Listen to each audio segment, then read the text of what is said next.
Jadi mudah-mudahan Allah jaga hati kita, baik ketika kita diuji, bahkan ketika kita diberi nikmat, supaya dalam dua keadaan ini kita tetap menjadi mukmin yang ajaban, yang ideal, yang baik, yang insya Allah Allah suka sama kita. Kalau diuji sabara fakana khairallah, kalau diberi nikmat syakara fakana khairallah. Kalau dia diuji dia bersabar dan itu kebaikan untuk dia. Ternyata diuji ujung-ujungnya baik. Lewat apa ujian menjadi kebaikan? Lewat sabar. Bukankah Allah bilang wabasyiris sabirin? Sampaikan berita gembira kepada orang yang sabar. Ada banyak kebaikan yang Allah sediakan untuk orang yang sabar kalau dia sabar. Dan kalau diberi nikmat syakara. Kalau diberi nikmat dia bersyukur. Fakana khairallah. Kenapa nikmat kok menjadi kebaikan? Maksudnya dengan dia bersyukur Allah tambahkan kebaikan itu. La in syakartum la azidannakum. Jadi orang beriman itu kayaknya hidupnya tuh harusnya sih nggak ada bete-nya. Hidupnya tuh nggak ada istilah, aduh hari ini gue kayak rugi banget nih. Nggak ada orang yang beriman rugi. Kan hidup kita tuh di antara dua itu kan. Cuman varian ujian itu aja macam-macam. Varian ujian itu misalnya kalau di surat Al-Baqarah Allah menyebutkan 3 varian ujian kan.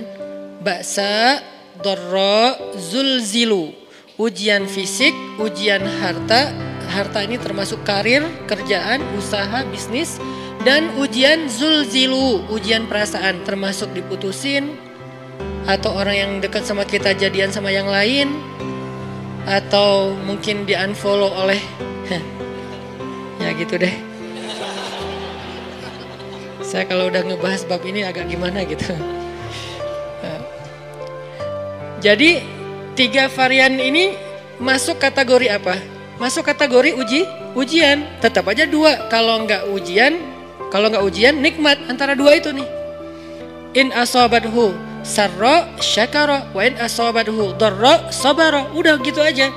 Dan nanti bahkan sampai ayatnya gini. Alladzina yunfiquna fis sarra'i wad-dharra. Orang yang tetap beramal soleh lewat hartanya dalam keadaan dia berkelebihan atau dalam keadaan dia kekurangan. Itu mukmin, keren banget gitu. Dia tuh nggak pernah kehilangan kesempatan berbuat baik. Baik beramal soleh ketika dia dalam keadaan dikasih nikmat, maupun beramal soleh ketika dia dikasih ujian, tetap aja beramal soleh.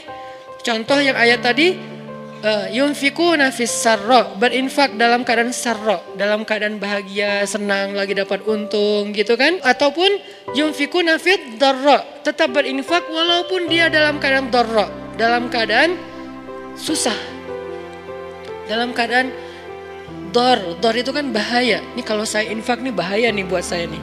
Kalau saya kasih nih saya kayak nggak ada tabungan buat mahar nih. Kalau saya kasih ke dia, terus saya gimana? Gitu kan? Ini dor banget nih, bahaya banget nih. Tapi dia tetap berinfak. Siapa yang mencontohkan hal seperti itu? Selain pastinya Rasulullah udah nggak diragukan lagi. Yang jadi kayak simbol berinfak walaupun dia butuh. Orang-orang Ansor, yu'thiruna ala anfusihim walau kana bihim khasasah.